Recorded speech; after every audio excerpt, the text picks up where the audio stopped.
Hello, everybody. Good afternoon and welcome. I apologize very sincerely for starting this off late. I had some errands to run and some things came up.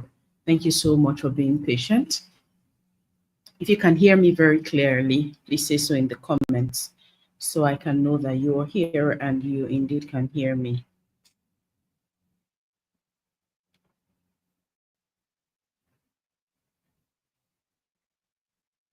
Can you hear me?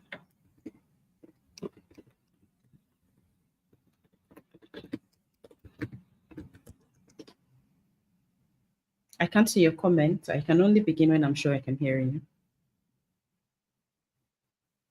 Hello, Kelvin. Thank you so much for coming. Edesiri, hi. It's morning over there, right? Good morning, ma'am. Hope you slept well.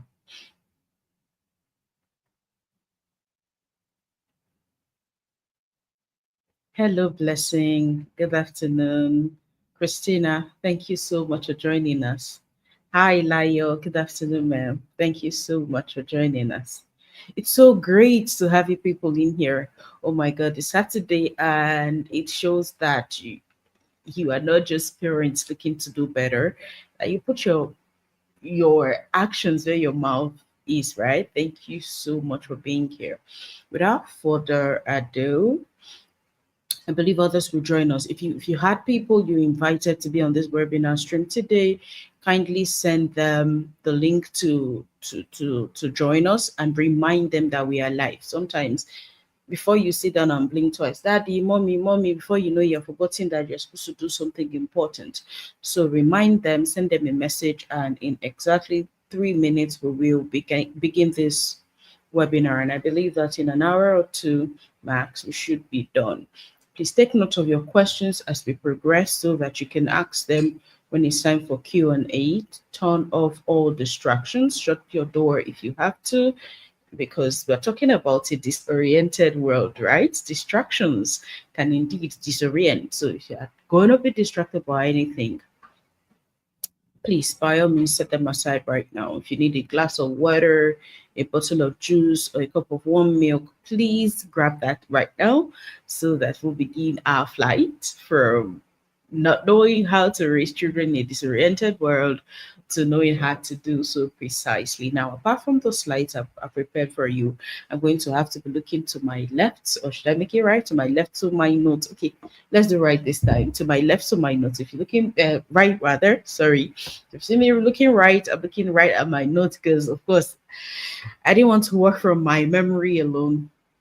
I'd have to, from time to time. We said 2 minutes. In a minute precisely, we'll go on and let's see how we get from there.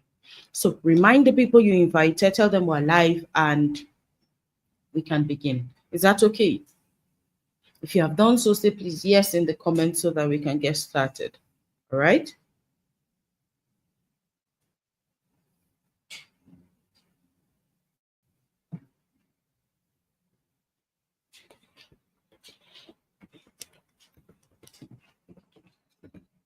If you have reminded the people you invited to the webinar, if you have not shared the link, please share with your friends and loved ones, put us up on your status, and we can begin. There's something about the colors of my slides, so is it just they have a way of soothing me? Today we'll be talking about raising anchored children in a disoriented world. Raising anchored children in a disoriented world. Oh, I've heard about the word anchor before, and most of the times when I hear new words or when I interact with new anything at all, I try to relate it to family life because that's what fascinates me. Right. So when we talk about an anchor, we're talking about something that secures something else to make sure that it doesn't drift, to make sure that it doesn't move. Typically, a ship, when you anchor a ship, what happens when there's wave, when there are tides, guess what? The ship will stay tethered to where you've anchored it and it will not move.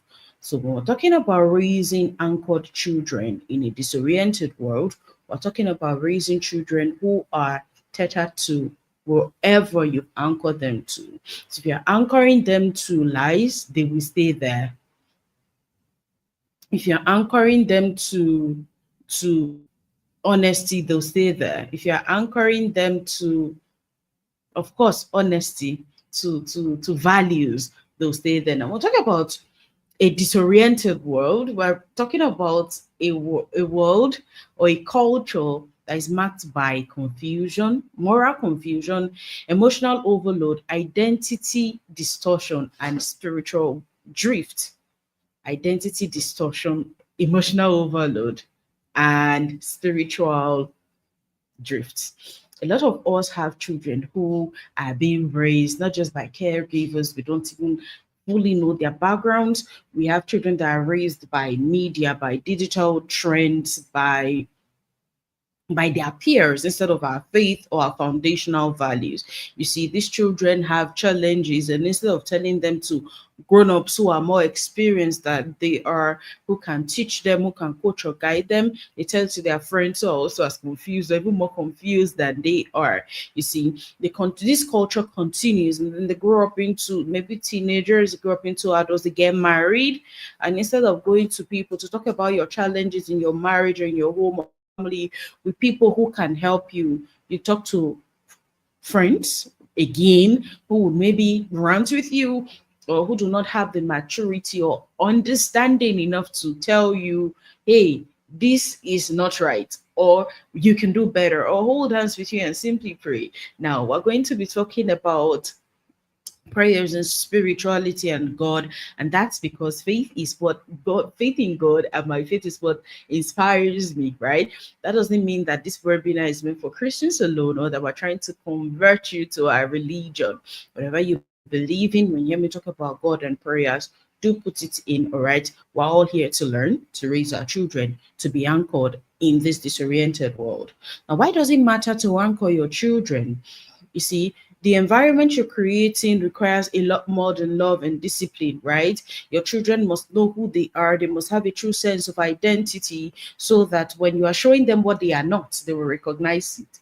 When you're telling them what they are not, they will know it. All right. When you are trying to lure them with what is not in alignment with their identity and who they are, they would understand it, they would see it, they'll call it out for what it is, and by all means, avoid it. Now, what are the biggest distortions today in the digital world? What are the biggest distortions? If you do not know what to anchor them against, how would you even go about anchoring them? What are the biggest distortions? What are the biggest distortions in this world today? Number one, we have digital over exposure. Digital overexposure. Now, you see that a lot of children cannot get by 24 hours completely without their devices. They are constantly overstimulated. They are always looking for their iPads or their tabs. They want to be on the TV screen for a long time. They wake up and jump right into it. When they are done, guess what? They go to eat meals that they knew nothing about how they were prepared or who did all the work and all of that. And afterwards, it's bedtime, they drop their tabs, they jump right into bed. Now, what you see is shortened attention spans, and they are constantly craving validation. You see, they are being talked at from their screen. So some of the children actually would have difficulties or challenges communicating, because what they are getting, what they are receiving is a one-way communication channel. There's no feedback loop, right? So they keep getting without having to express themselves. Some would have delay in speaking, or not be able to even communicate well because they don't have the back and forth. They don't. You see that there are a lot of people who do not know how to listen.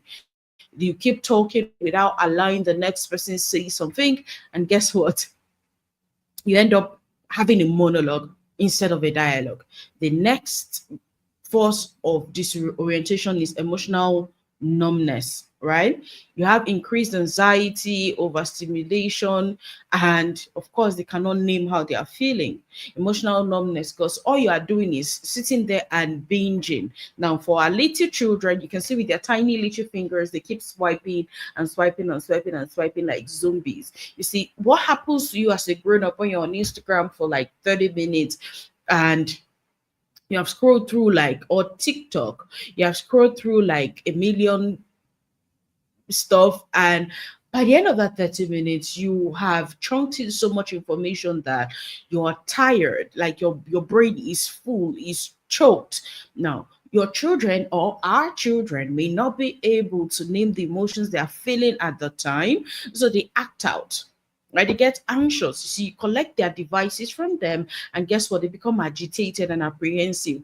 Let's also talk about the dopamine spike. They are they are overloaded with dopamine, and they want to keep up that energy. You see, they are shouting and they are constantly being very, very busy. You cannot really keep up with their pace. Now, let's not get into all the nitty gritty details in here. We have a podcast episode on why children get addicted to their screens. I believe that would help you. All right. After this webinar, the we'll drop the link to it, or as soon as it gets uploaded to the channel, we'll send it out so that you can learn a thing or two from there. All right. Now the next one is identity confusion. You see, we are well aware of the culture that is going on right now. A boy says he was actually supposed to be born as a girl. He goes on to change his everything and is now a girl. So sometimes you are confused. Okay, should this person use a toilet that is meant for ladies or for guys? Really, who is this person? Apart from the whole transgender stuff and all of that, let's not even get into the physique or changing or anything. Your children are children, really may not be able to know who they are, right? The culture is constantly shifting. You see, these days it's no longer about what is true or what is the truth. It's about who says it louder with a lot more pizzazz, a lot of more pop and pageantry, and has a lot more following or views. So you hear something that doesn't make sense at all, but because somebody who maybe has 10 million followers is saying it, there are a lot of people in the comment section that are drumming, right? And applauding what is being said. So you go back to yourself and you ask yourself, wait, I know that this thing is not true. I understand that it is not the truth. So why are these people advocating for it? Why are they pushing for it? And if you make a mistake or if you go out of your way to try to correct it, they turn on you in the comments because you're the bloody Jew here. As in, so Gina, you don't know it in day.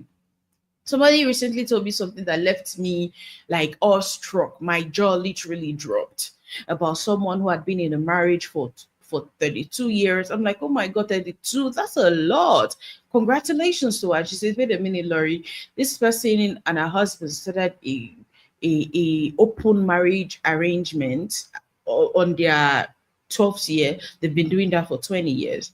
And she goes, the way she was confident, articulate in speaking, if you are not discerning, if you are not anchored, if you're not rooted or grounded, you would believe her and you want to try it. In about 2 months or so, that video had over 3 million views. Do you think, are you certain that the 3 million people who viewed that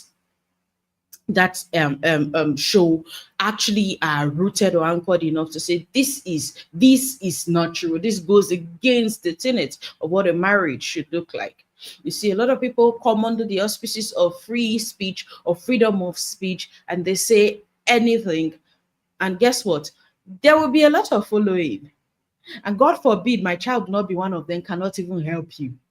Because while you are busy doing everything, of course, everything you're doing makes sense. You have to make ends meet, you have to make sure there's food on their table. But guess what? Our children are getting raised.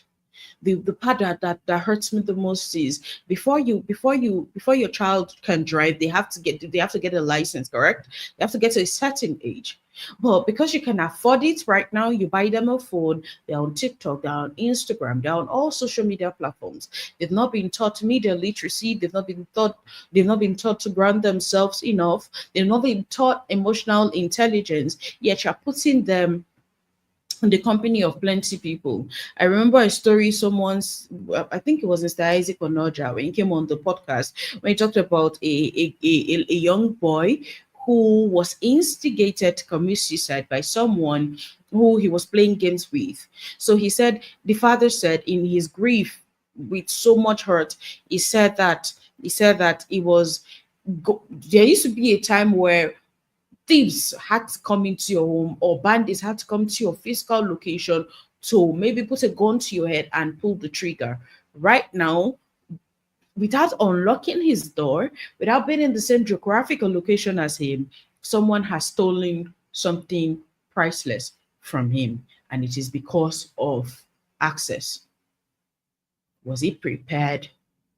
Was he ready? Was he anchored? Is your child ready? Have you prepared them for the world? Did they understand that they are not ice cream?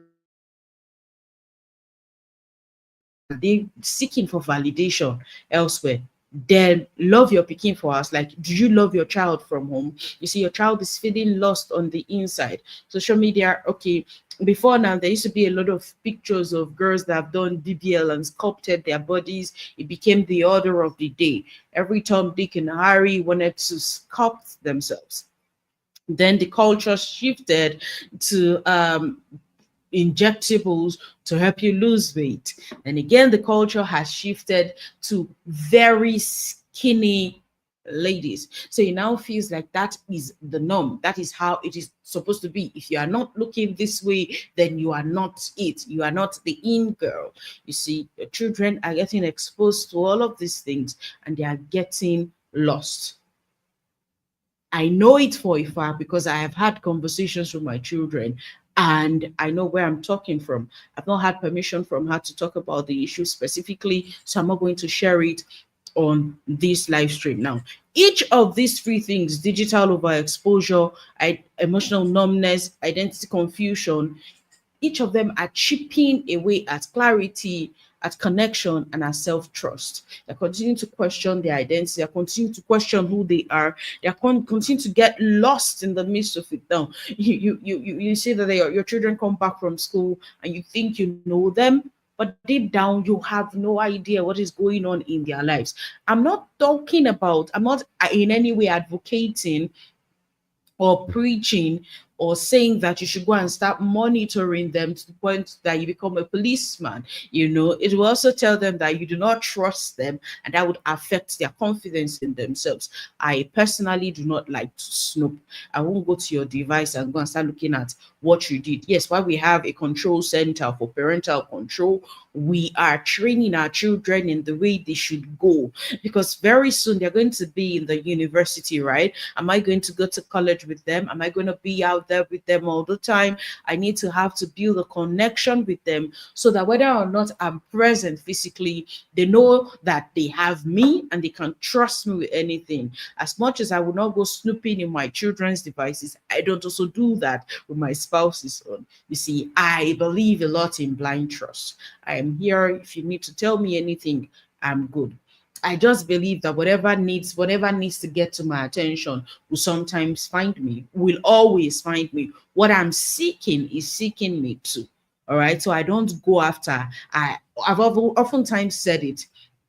I do not chase, I attract. Now, don't be that way if you have not set up your cadence to be that way. Don't go and say, Laurie say I should not check. So I have things I have put in place that help me checkmate a lot of things. So I'm not controlling my children because I am anchoring them every day. And some of that is what we're going to be teaching you on this webinar today.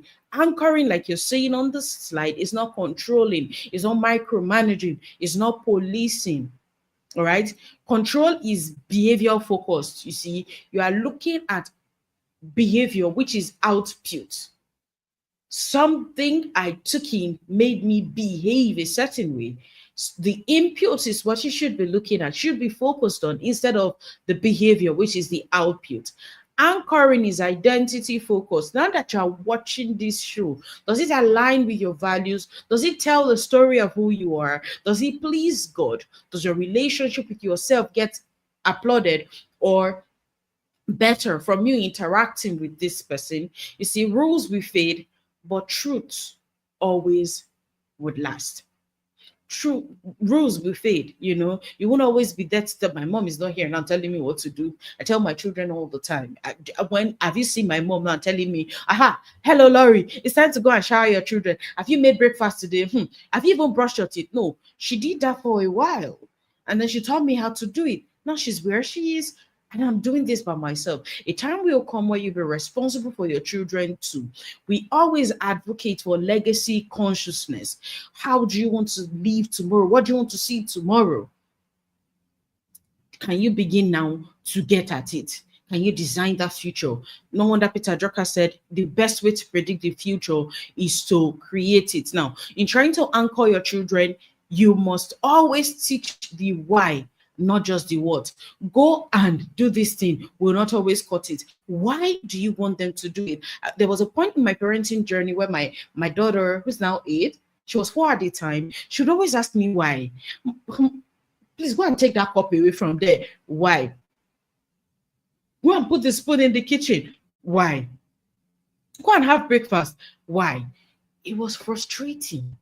Oh my God. It's not now that, okay, after a lot of emotional intelligence classes and humility and learnings and everything, I was a yelling parent then. I used to flog them then, but I call it a billboard or a landmark flogger, right? I could maybe flog them 3 times a year, but when I do, you won't forget it in a hurry. You will not.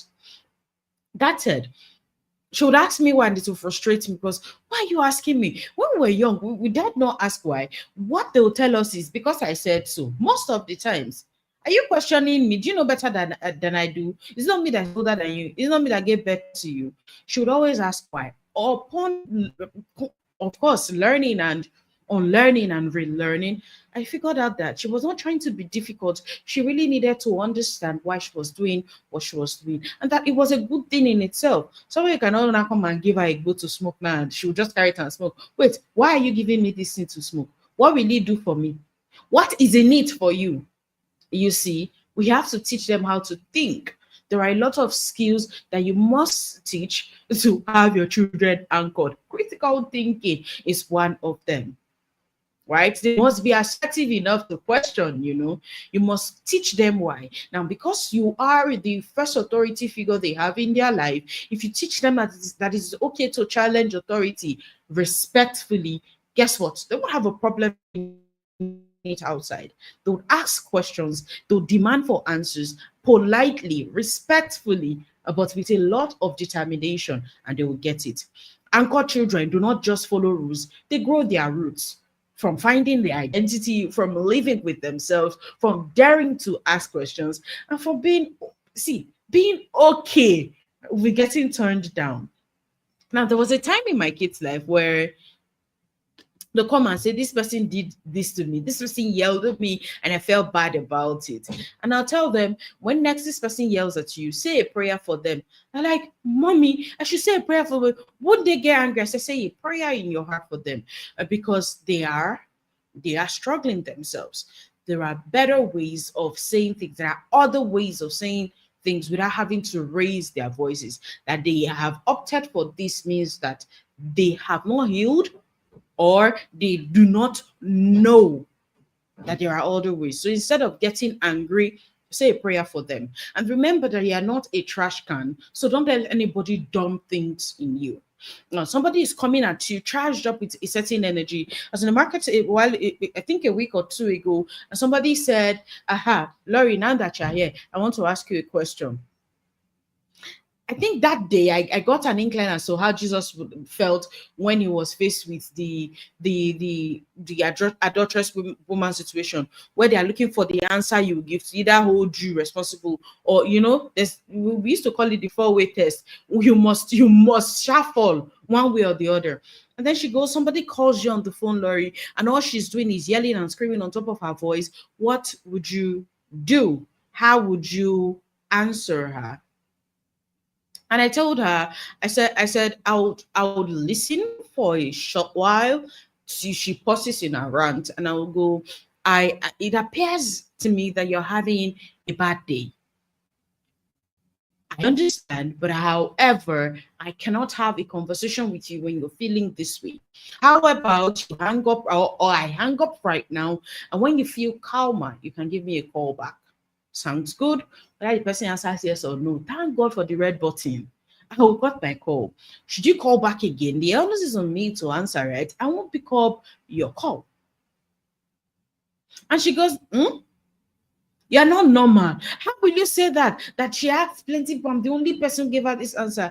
I said, because it takes a lot to shout. Do you know how difficult it is to raise your voice?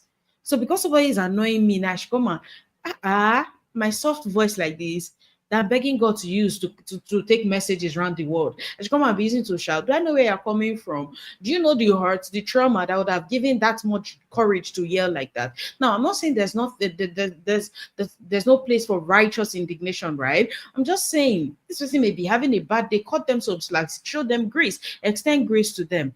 They might not be like that every time. You can also maybe be caught in that situation. How would you want to be treated? An eye for an eye will most certainly make the world go blind. That does not mean I'm a nice person. I always say it. My name is Laurie, and I'm not a nice person, because when you now start answering that with people, a lot of people will now think, toddler's bulldog, right? You know, guess what you go feel do. My boundaries are ironclad, right? There are certain things you do that never again. I see, I'm very, very good with it. There was a time in my life when you talk to me anyhow, right? I'll be like, let's just let this slide. I can forgive you, but reconciliation for me is dependent on rehabilitation.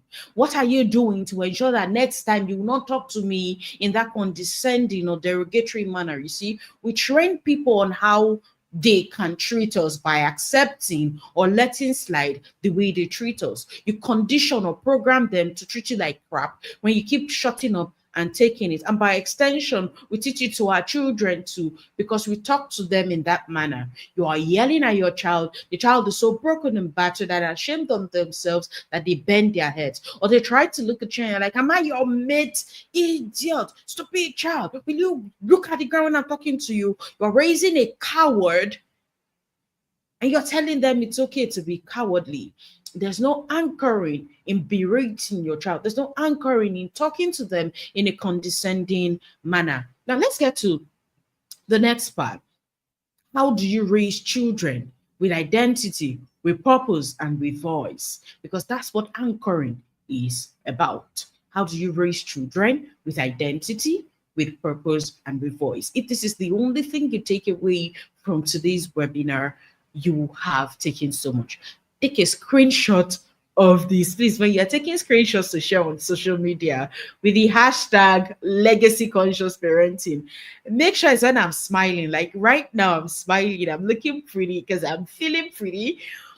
Don't wait for me to make facial expressions like an angry, right? You're not going. If I catch you, oh my God, I don't want to see it. So you can tag us at Legacy Conscious Parenting. Share these. Tell them that this webinar invited for you to that you missed because you're going for OMB.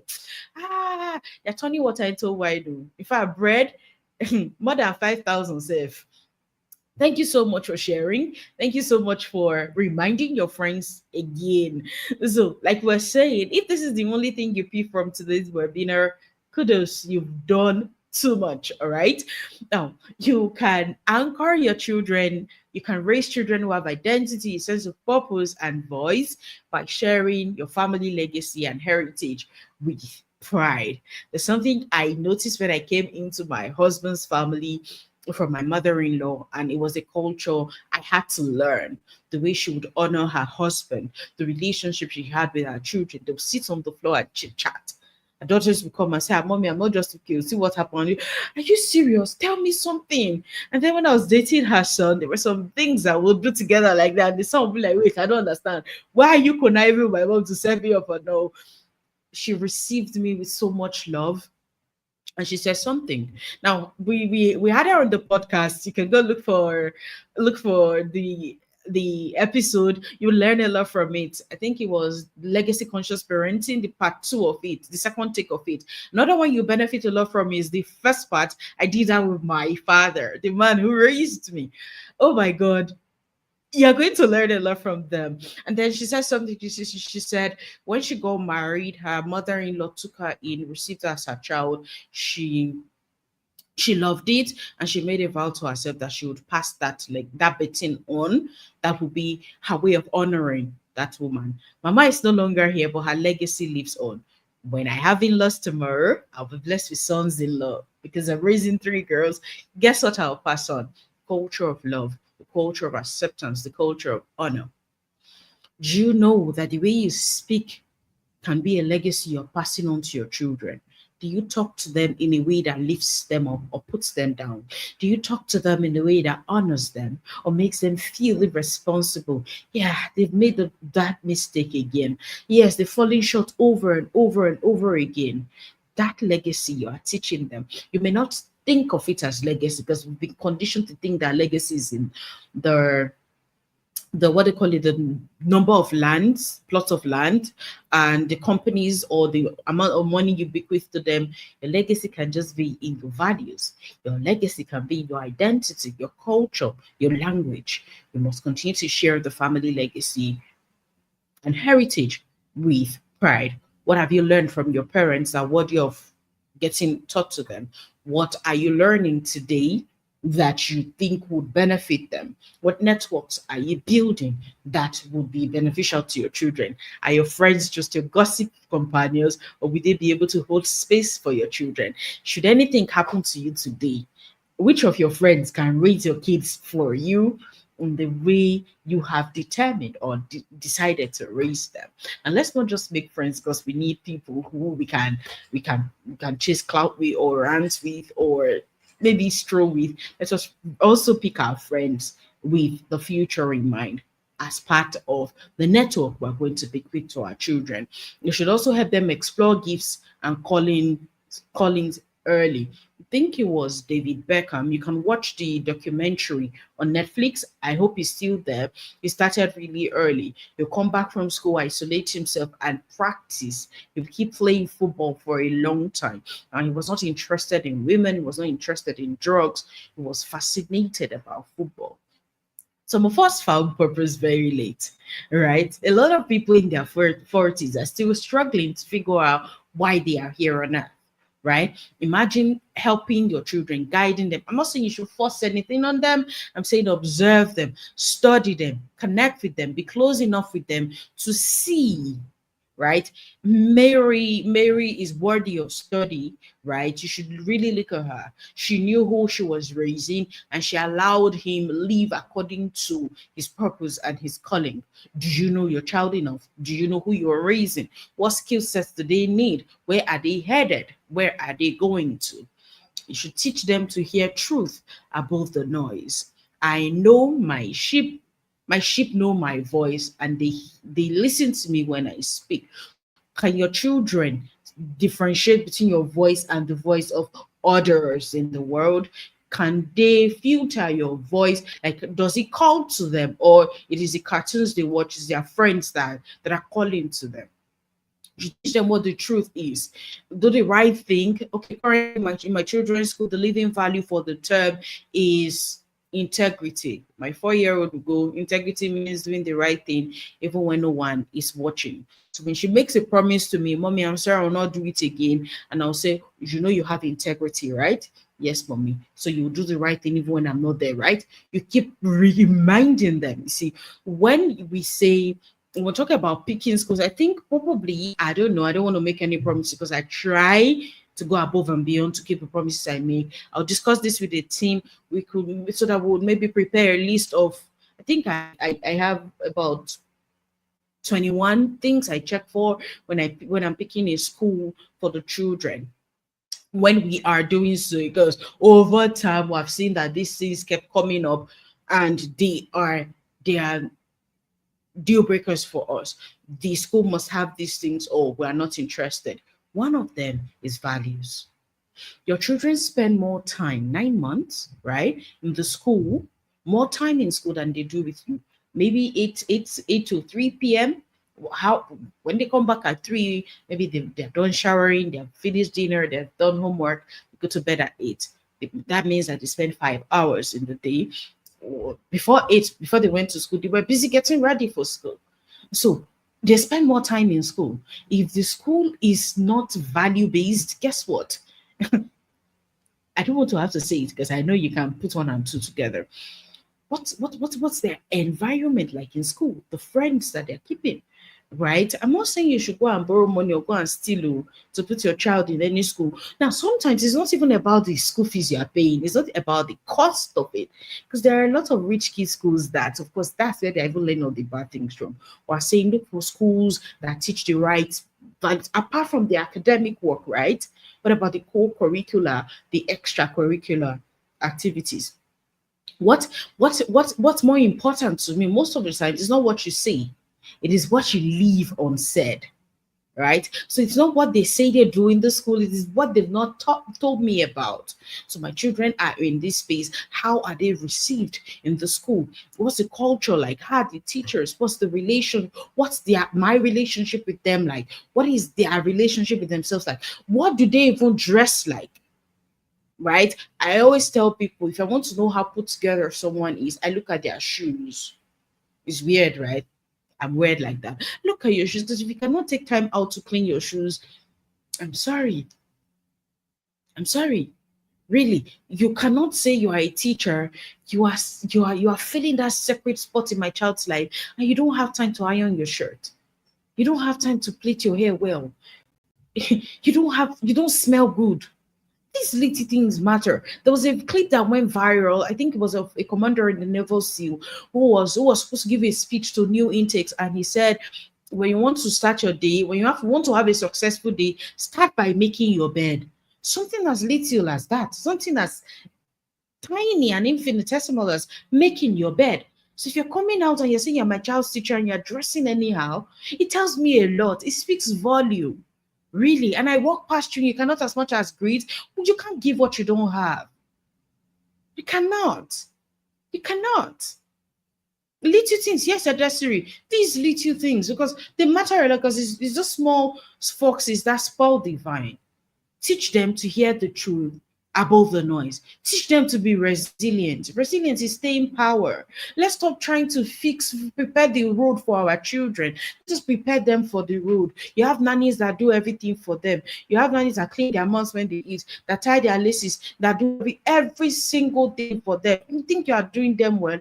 Listen, all the hardships we went through shaped to us a lot. Yes, there were some traumas along the line that actually led to some things I was still trying to struggling to heal from, but some of the toughness raised us, added to who we are, to the degree, to determination. I knew the distance I had to walk to get to school, and not the hunger we had to endure.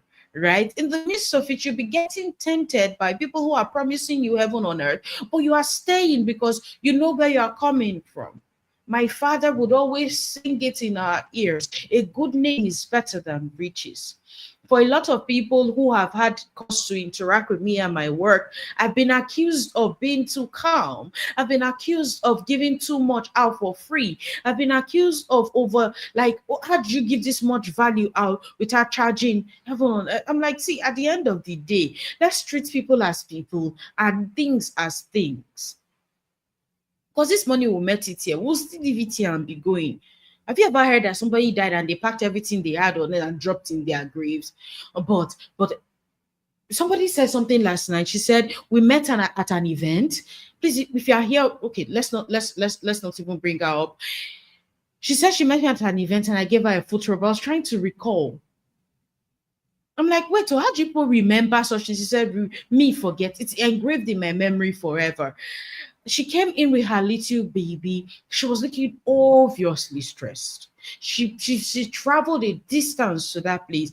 And from the much or the little I knew about her, she's excellence driven. She's trying to make ends meet on one side, trying to raise her child right.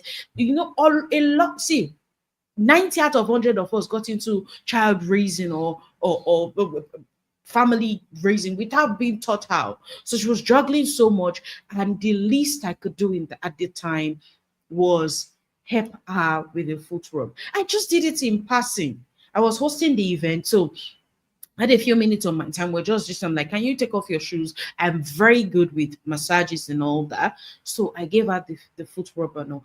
I went about my jolly good. It's like very like last year or the year before. And she remembered. She remembered. Let us try to leave people better than we met them. Yeah, it was last year. Leave people better than we met them. Because at the end of the day, you may forget, but they never will. And that can also be a legacy you are passing on to their children. I was talking about how my father will always say a good name is better than riches, right? Teach them that. Sound it in their ears. When I was getting married, he kept saying it. Don't bring a man who's already made to this house.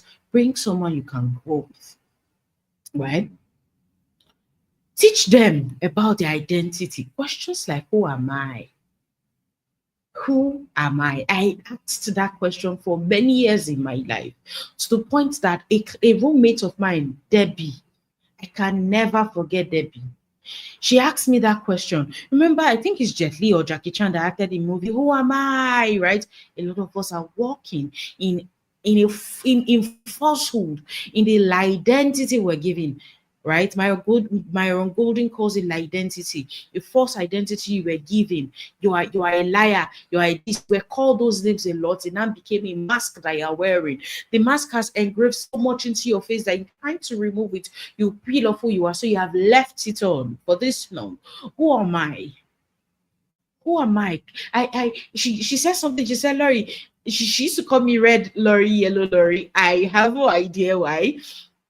She said, Laurie, if you knew who you were, you would not be around this person you are associating with.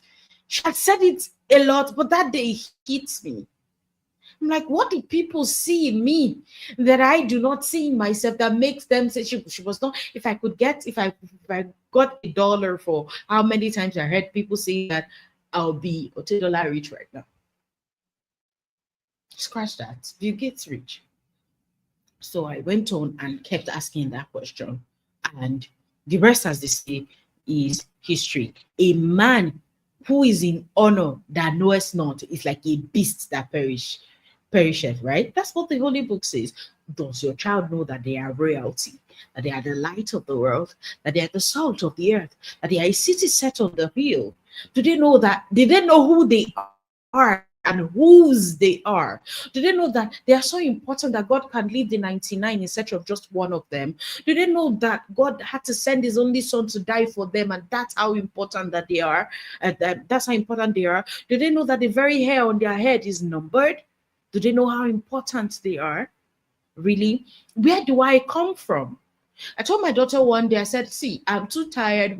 We are short of time. Let's just do this presentation or something and submit it. Let's just get it out of the way. She said, Mommy, that's not who we are. We are the Itama family. With us is excellence or nothing. How about you rest? When you're rested enough, you can come back and do it right. I was humbled. I was humbled. Our values and our tagline, we made it into a canvas. Of course, I'm a sucker for beautiful spaces. So it cannot just be done haphazardly. It's a canvas and it fits the theme, the color theme we picked for our home. Just for my coaching clients, I said the color we picked for our home identifies with the kind of family we want to be. We love minimalism, right? We love serenity. We love peace. So when you come into my home, you're not seeing many colors that are turning your head or your space, right? Our environment matches the environment we want to create. Where do I come from? What kind of family are you? Right? What do I believe? These things, see, they should be able to scream it on the mountaintops. They should be able to say it in their classrooms. They should dare to say it in front of everyone. Now, because of the kind of children we have these days that will go and be shouting, "Do you know? Do you know who I am? Do you know who my father is?" Guess what? We our tagline is, "I am blessed to be a blessing."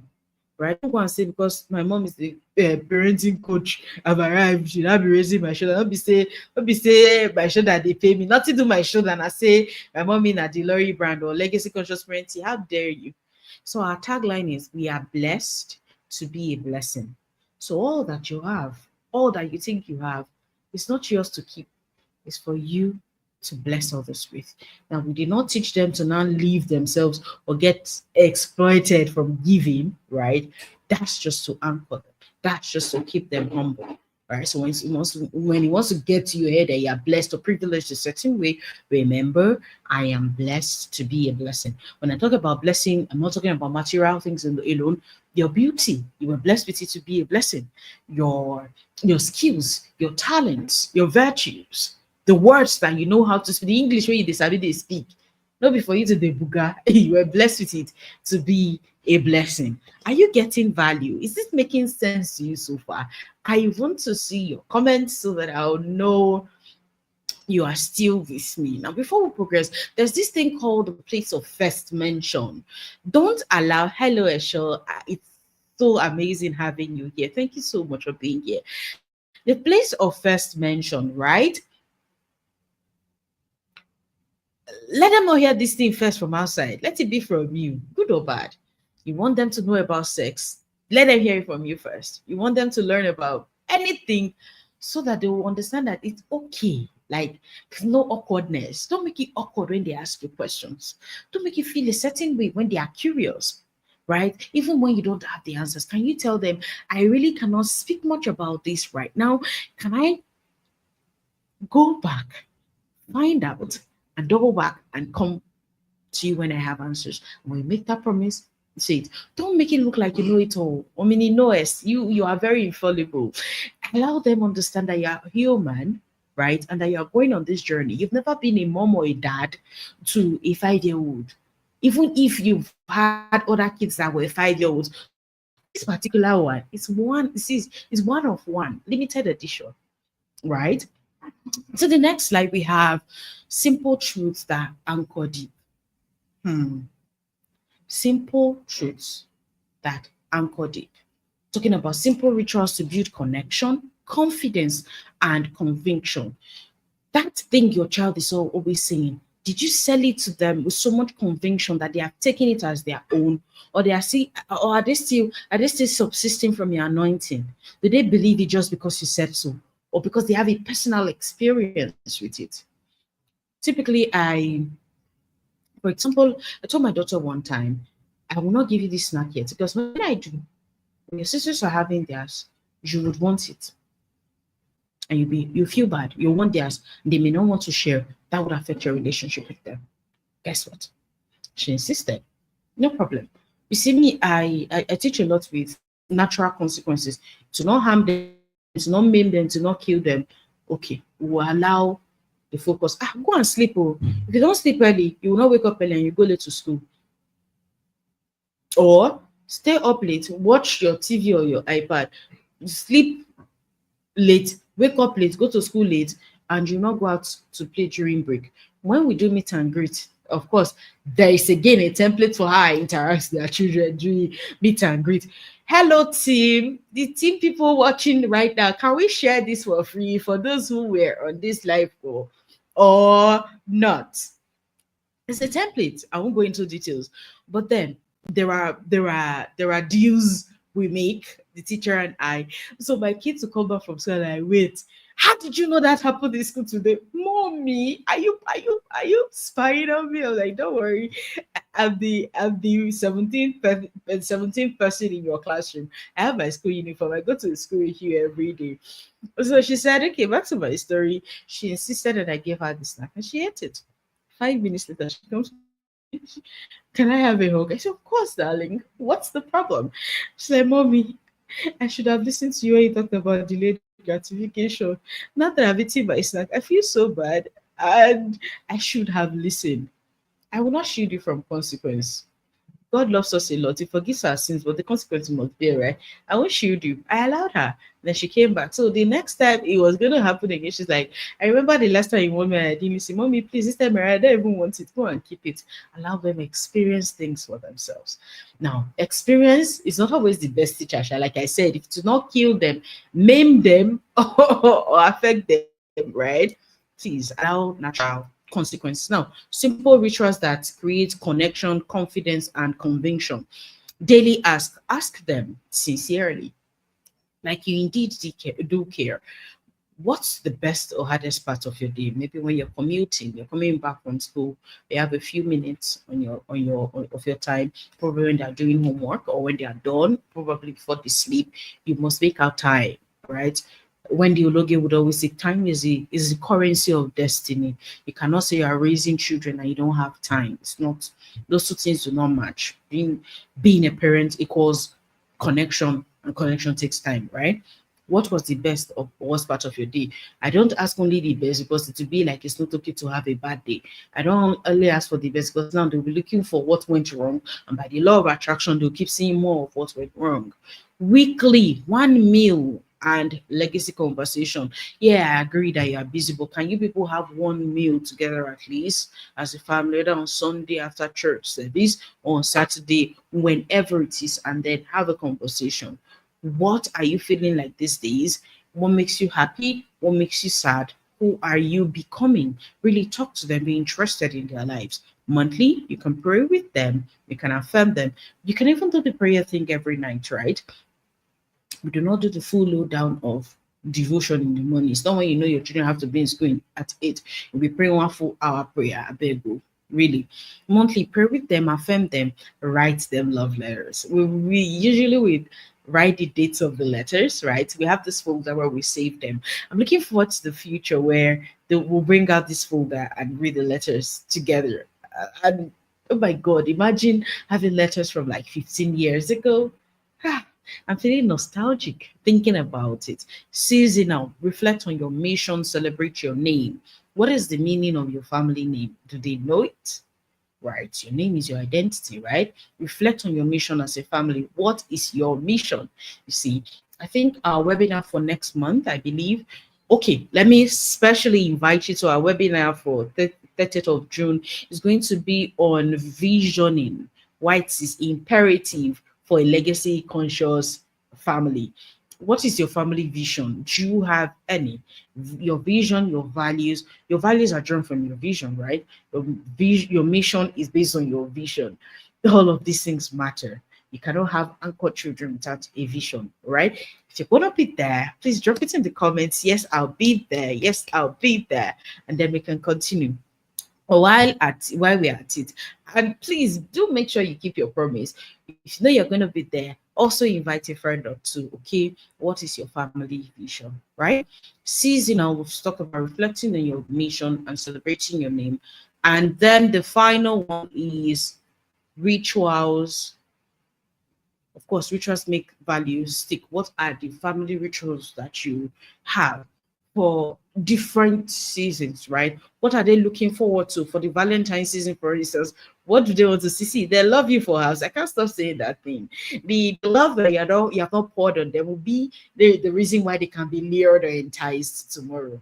Really. No, there's no way your child will feel loved from home and somebody will be giving them crumbs and they'll be dying for it. It's not even possible. The prodigal son got to a point he was tired of eating pig feed, and he said, even the servants in my father's house do not feed like this.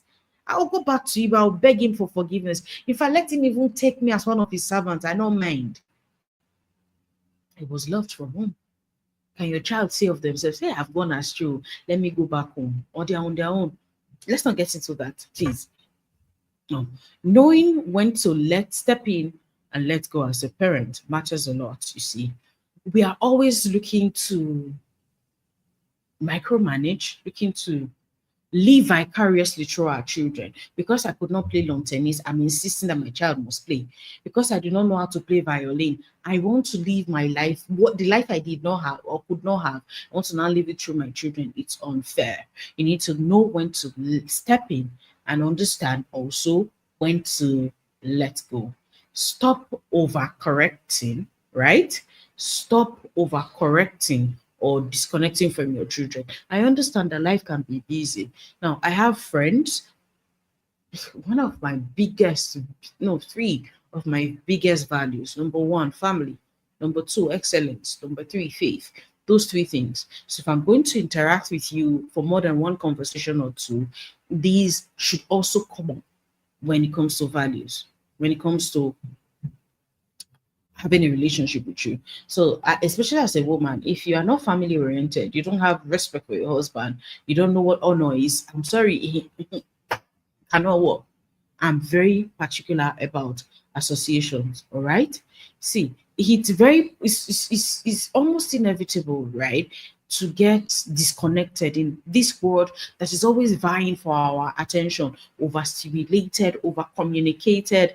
And I went to the, okay, before this webinar, I went to the market to get some supplies because, of course, after the webinar, I'm going to be preparing the meals we need for the week and all of that. Over communicated, right? By the time you're standing there, like 200 people have come to ask you, are you buying this thing? Overstimulated. Whether you're answering or not, you're saying no. They're still asking you questions. That's in the marketplace. You have now come home.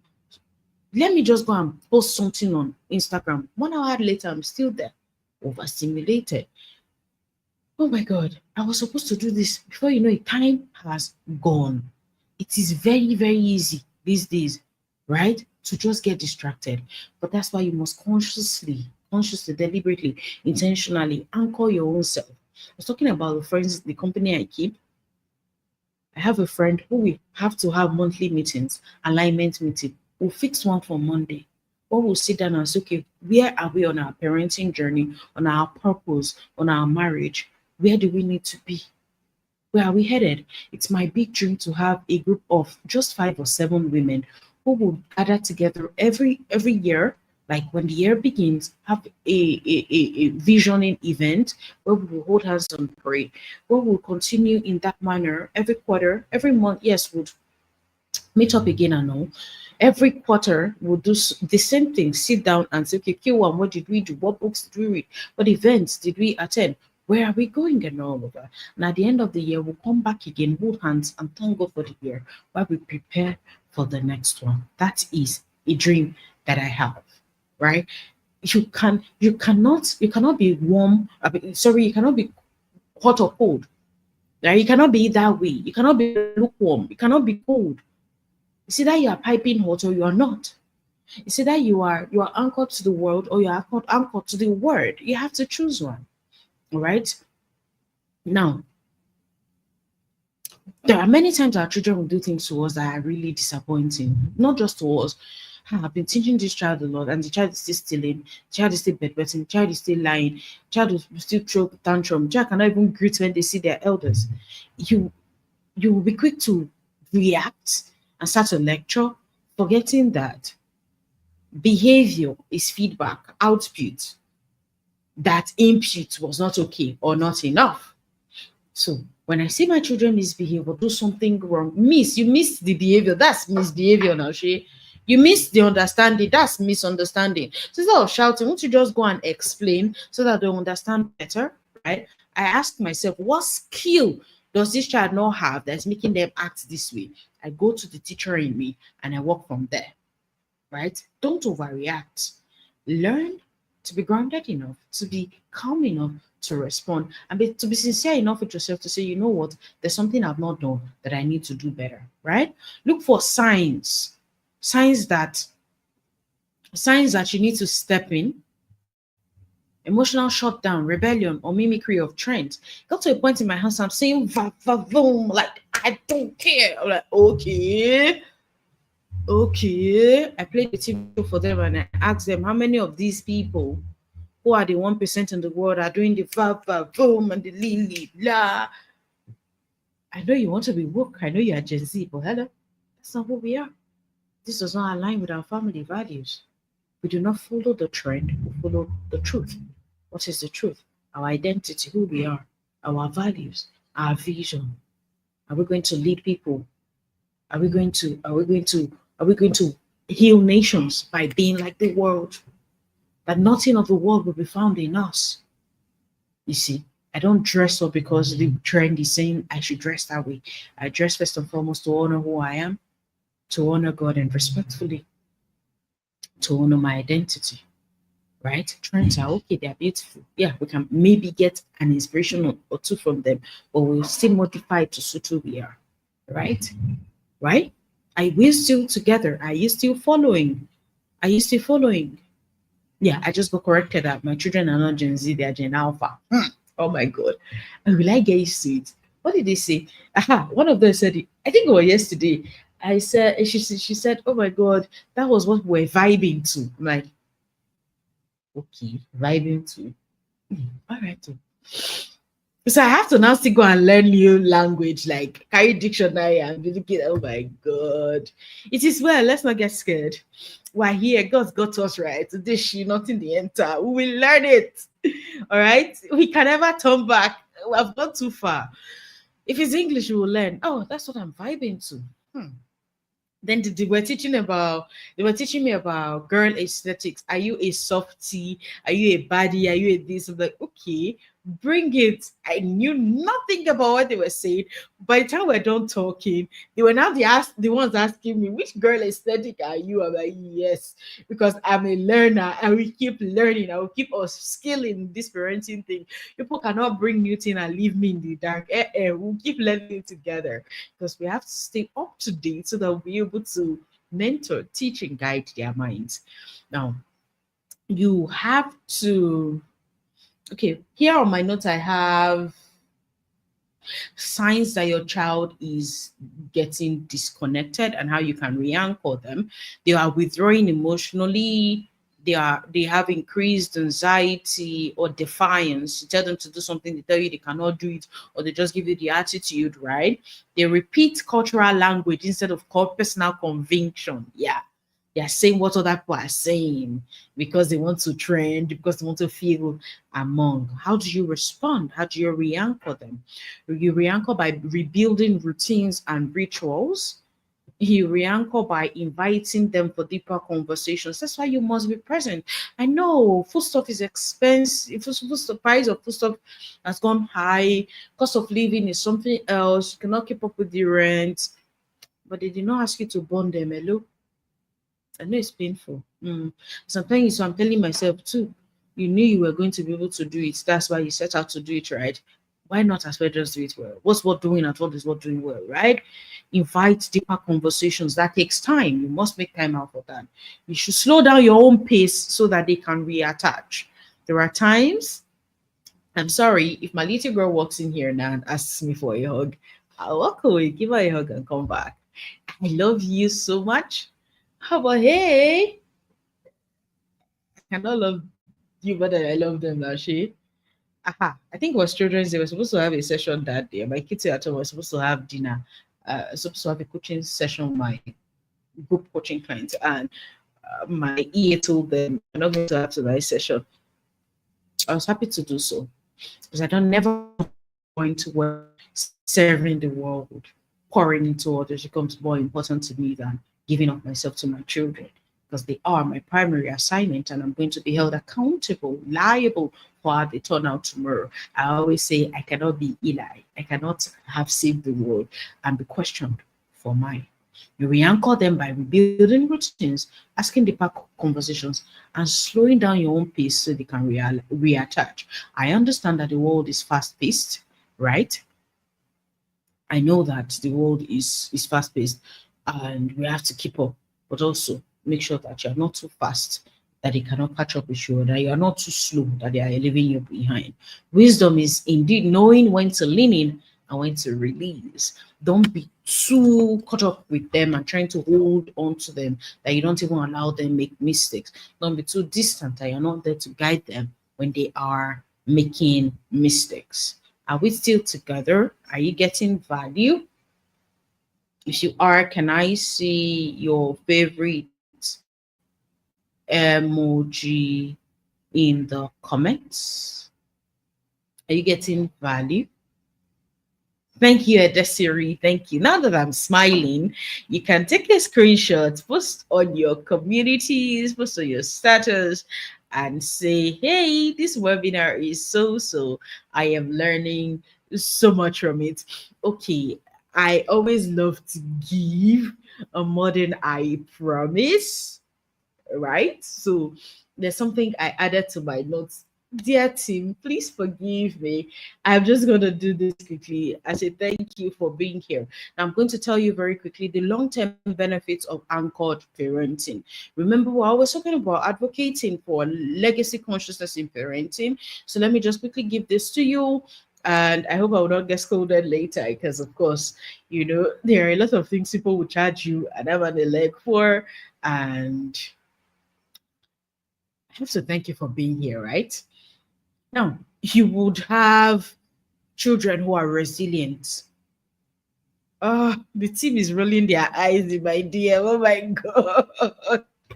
I'm sorry. I'll go and answer Corey later, but let's do this. They'll be resilient in crisis. You have children that rain will come, wind will blow, but they are anchored, they are stable, right? They will bounce back from disappointment and pressure more quickly.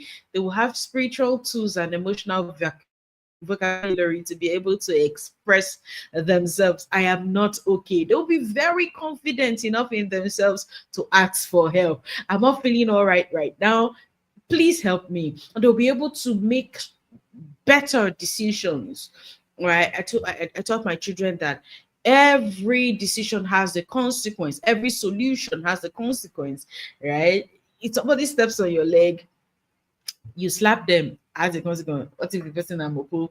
You walk away, has the consequence. People will say, ah, you're foolish, right? I mean, it's allowed, right? So you have to weigh it carefully. What is the consequence of my action? Will I be able to live with it? Your children, when you raise them to be anchored, will be confident in themselves. They'll have a sense of self worth and self confidence. They'll grow up with clarity of their identity. They will know who they are and whose they are, and they will live from the confidence of that conviction. When the world shifts around them, they will be tethered to the truth of who they are, right? They will not jump from one trend to the next just because they want to be validated, be approved, or be liked. They are rooted and grounded in themselves. They'll do things because they are convinced, or because they are led to, not because that's what the world wants or what the world accepts. Of course, finally, they will have deeper family bonds. You have trust, safety, and love in your family. Your children will feel like they are loved from home. Your values will be the same. Whatever they do, you love them regardless. Whatever mistakes they make, they'll be loved and accepted. You will discipline instead of punish. You will correct them instead of shaming them, right? You would love them through thick and thin. And so when they make mistakes tomorrow, they are sure that even if what they did is bad, that they are okay and they are loved regardless. Have you learned a lot from this webinar today? I'm going to leave the next couple of minutes, maybe 10, for you to ask questions so that we can close. Any questions you have at all, please leave them in the comments and I'll take them. Have you gotten value so far? If you have, please leave your favorite emoji in the comment. And if you have any questions, please go ahead and ask so we can close and then you can go on with your Saturday. Questions, please. I'm waiting for your questions.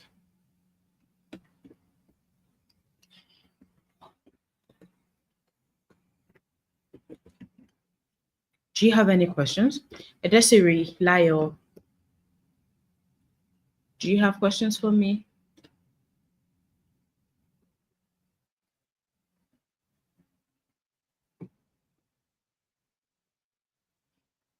Any questions?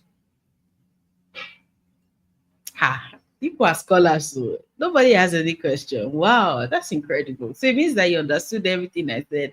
And if I send out a test script right now that you're going to answer precisely, or are you going to go to the naughty corner?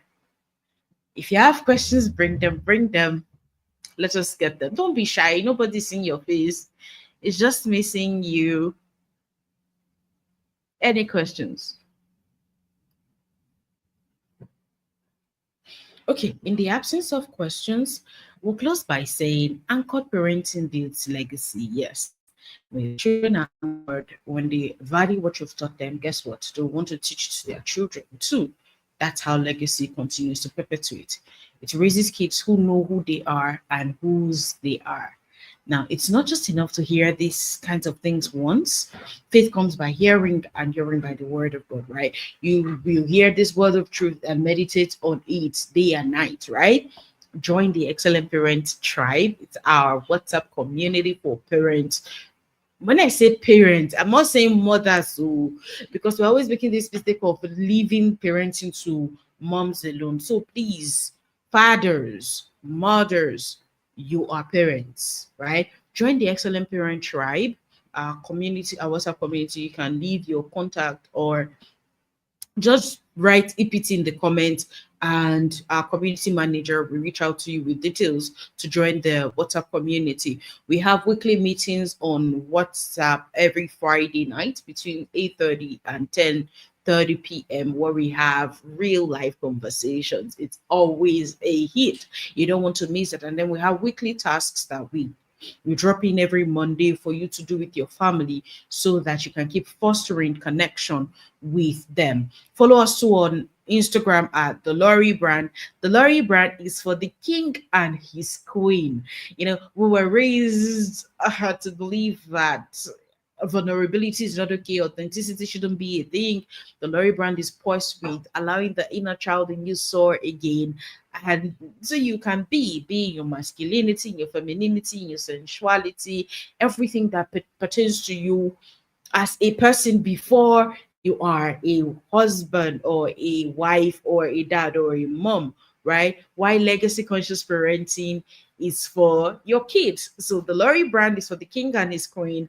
Legacy conscious parenting is for their kids. All right. So follow us on both handles on Instagram and Substack at the Lori brand, where I write you letters every week. For the kings is on Sundays, for the queens on Wednesdays, to speak not just life and health or hope into you, to suggest what you can do in that week to move you one step closer to where you want to be. Linked into is the Lori brand, of course.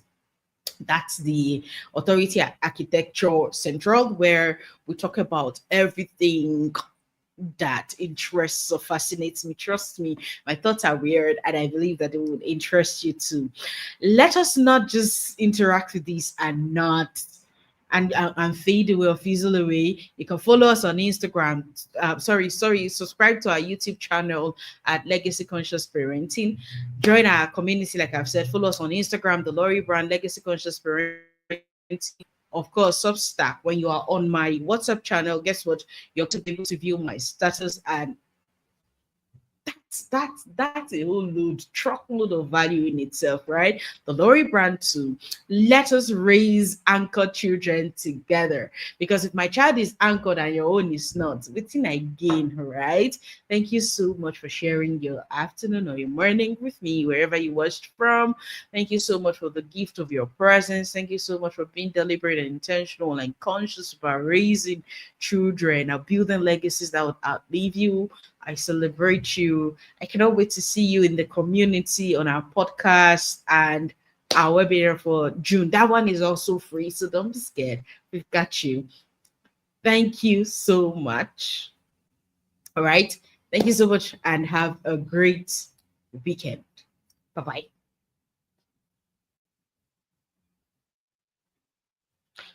The question just came in. Session on how we can have on. I'll discuss with my team and then we can send word out when that is going to go live. All right. Is that okay? Any other question? I can spare a minute or two. A minute or two. Any other question? Esho, thank you so much for your kind words. Thank you. I appreciate you. Thank you.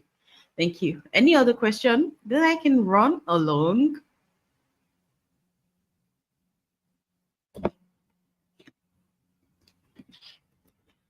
Okay. In the absence of more questions, do have a very, very memorable weekend. See you around.